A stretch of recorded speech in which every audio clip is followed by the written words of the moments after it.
TV चैनलों के एंकरों को बार बार अदालतों से एनबीडीएसए से डांट लगती है, फटकार लगती है। इन पर जुर्माना आयद किया जाता है। जिन चैनलों में ये काम करते हैं उनको नोटिस इशू किया जाता है, वार्निंग दी जाती है, लेकिन इसके बावजूद इनको ज़र्रा बराबर शर्मो हया नहीं है। ये अपनी हरकतों से, अपने काले करतूत से बाज नहीं आते हैं और पहले से ज़्यादा जहर अफशानी करते हैं। इस मरतबा इन 4 एंकरों पर जुर्माना आयद किया गया है। इनके चैनलों को नोटिस भेजा गया है। जिन प्रोग्राम्स को इन्होंने होस्ट किया था, जिन प्रोग्रामों में इन्होंने जहर फैलाया था, मुसलमानों को गालियाँ दी थी, मुल्क का माहौल ख़राब किया था, उन तमाम वीडियोस को डिलीट करने का फ़ौरन ऑर्डर दिया गया है। ये अलग बात है कि इन चैनलों के एंकरों को ज़र्रा बराबर शर्मो हया नहीं है। ये दिन रात जलील होते हैं और अपनी ज़िल्लत और रुसवाई को ही ये अपने लिए अवार्ड समझ लेते हैं। इस मरतबा जिन 4 एंकरों को अदालत ने, एनबीडीएसए ने डांट लगाई है, फटकार लगाई है, उनमें पहला नाम है आज तक के एंकर और एडिटर सुधीर चौधरी का, दूसरा नाम है न्यूज़ 18 इंडिया के एंकर अमन चोपड़ा का, तीसरा नाम है अमेश देवगन का और यह भी न्यूज़ 18 इंडिया में ही एंकर है, चौथा नाम है हिमांशु दीक्षित का और ये टाइम्स ग्रुप के news channel times now Bharat Hindi में एंकर है।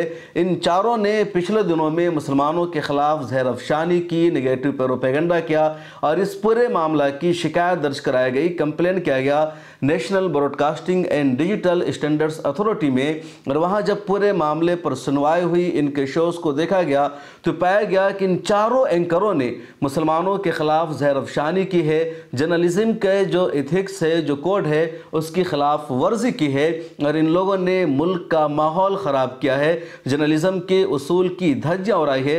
इसलिए इनमें से कुछ चैनलों पर जुर्माना आयद किया गया है, उन वीडियोस को डिलीट करने का ऑर्डर दिया गया है और सबसे बड़ा जुर्माना लगाया गया है टाइम्स नाउ भारत पर। टाइम्स नाउ भारत के एंकर हिमांशु दीक्षित को सख्त फटकार लगाई गई है, 1 लाख रुपए का जुर्माना लगाया गया है और 7 दिनों के अंदर में इसकी वीडियो को डिलीट करने का फैसला दिया गया है। 50,000 रुपए का जुर्माना लगाया गया है न्यूज़ 18 इंडिया पर। न्यूज़ 18 इंडिया का 3 शो ऐसा था जो जर्नलिज्म के उसूल के खिलाफ था, जिस पर कार्रवाई की गई है। इनमें से 2 शो की एंकरिंग की थी अमन चोपड़ा ने और 1 शो की एंकरिंग और रिपोर्टिंग की थी अमेश देवगन ने। इन तीनों वीडियोस को डिलीट करने का हुक्म दिया गया है और 50,000 रुपये का जुर्माना भी लगाया गया है।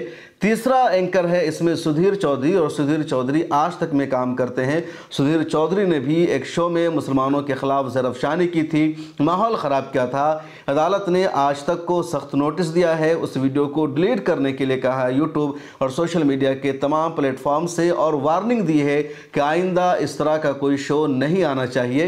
ये किस तरह के शोज़ थे, किन इशूज़ पर इन लोगों ने वीडियो बनाई थी जिसको लेकर के मामला इतना बढ़ा, तो आइए उसको भी जान लेते हैं। इन 3 चैनलों में से 2 यानी न्यूज़ 18 इंडिया और टाइम्स नाउ भारत ने शारदा वालकर केस में एक तरफा रिपोर्टिंग की, एक मखसूस वाक़े का लिंक पूरे मुसलमानों से जोड़ दिया, पूरी कम्युनिटी को बदनाम किया, मुसलमानों के खिलाफ जहर अफशानी की। आपको मालूम है 2022 में शारदा वालकर केस आया था, यानी दिल्ली में एक 27 साल की लड़की को उसके ही दोस्त और बॉयफ्रेंड ने कत्ल कर दिया था। लड़की का नाम था शारदा वालकर, वो भी पुणे की रहने वाली थी और लड़के का नाम था आफ्ताब पुणे वाला।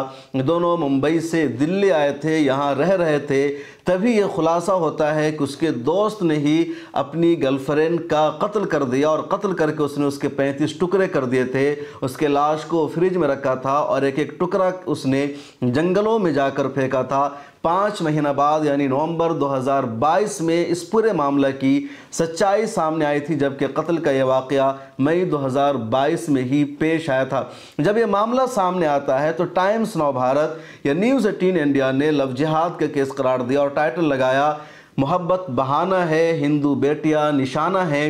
लव जिहाद के नाम पर बेटियों को निशाना बनाया जा रहा है, अपनी बेटियों को बचाओ। इस तरह की उल्टे सीधे थंबनेल लगाए गए, शो लगाए गए और उन शोज़ में, उन डिबेट्स में अगर किसी ने इन एंकरों को रोकने की कोशिश की कि तुम लोग जो कुछ बहस कर रहे हो, जो डायरेक्शन दे रहे हो, वो माहौल ख़राब करने वाला है, एक मखसूस वाक़या है, इसको कम्युनिटी से नहीं जोड़ा जा सकता है, तो उन मेहमानों के माइक को बंद कर दिया जाता था, उनको शो से निकाल दिया जाता था। अब national broadcasting and digital standards authority ने जब पूरे मामला को देखा, इनकी वीडियोस को देखा, तो इसको गलत करार दिया। ये भी कहा गया कि इंटरफेथ मैरिज गलत नहीं है, क्योंकि उसमें बालिग मर्द और बालिग औरतें अपनी मर्जी से फैसला करते हैं। और अगर जिस तरह ये गलत है कि लड़की हिंदू है और लड़का मुसलमान है और इसको लव जिहाद कहकर गलत कहा जा रहा है, तो उसी तरह इसके अलग अगर केस है, यानी लड़की मुसलमान है लड़का हिंदू है, तो भी गलत है, लेकिन उसको अप्रिशिएट किया जाता है।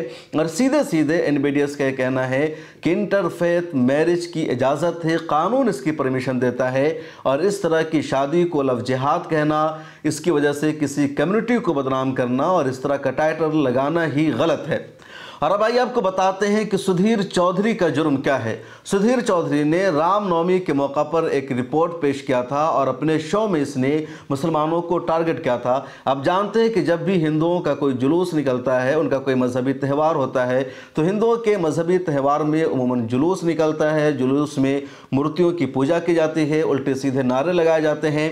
और आजकल जहाँ कहीं भी जुलूस निकलता है तो पुलिस जो रूट तय करती है, उस रूट को छोड़कर दूसरे रूट से जुलूस जाता है, भीड़ जाती है, मस्जिदों के पास से भीड़ जाती है, मुसलमानों के मोहल्लों में भीड़ जाती है, और वहाँ जाकर मुसलमानों के खिलाफ नारे लगाए जाते हैं, मुसलमानों को उकसाया जाता है, मुसलमानों को कहा जाता है कि तुम जाओ पाकिस्तान। हुजूर की शान में लोग गुस्ताखियाँ करते हैं, शायर इस्लाम पर हमला करते हैं, और जब मुसलमान यहाँ तक चुपचाप रहते हैं तब उन पर पथराव किया जाता है। फिर मुसलमानों की तरफ से रद्द-ए-अमल होता है और एक विवाद शुरू हो जाता है, फसाद हो जाता है।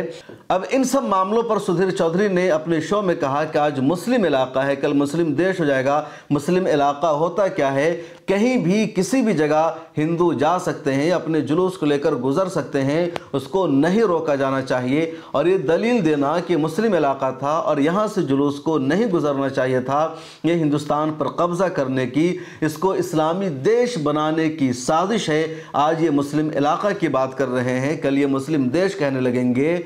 एनबीडीएसएन यानी national broadcast and digital standard authority ने सुधीर चौधरी के इस शो को और इस तबसरा को गलत करार दिया है, इसको क्रिमिनल बताया है, माहौल को ख़राब करने वाला करार दिया है, और इसको फौरी तौर पर डिलीट करने के लिए कहा गया है। और वार्निंग भी दी गई है आज तक को कि आइंदा इस तरह का कंटेंट नहीं आना चाहिए। इन एंकरों को पहली मर्तबा इस तरह की डांट और फटकार नहीं लगी है, पहले भी कई मर्तबा इन लोगों को अदालतों के चक्कर काटने पड़े हैं, बार बार जाना पड़ा है, जुर्माना देना पड़ा है, इन पर तावान लगाया गया है। इन एंकरों को कई मर्तबा तनकीद का सामना करना पड़ता है। अगर ये ग्राउंड पर जाते हैं तो इनके नाम के साथ मुर्दाबाद के नारे लगाए जाते हैं। आज तक का माइक देखते ही लोग थू थू करते हैं, इनको बाइट नहीं देते हैं, जी न्यूज़ को थू थू करते हैं। टाइम्स नाउ और न्यूज़ 18 इंडिया की भी कोई हैसियत नहीं रह गई है।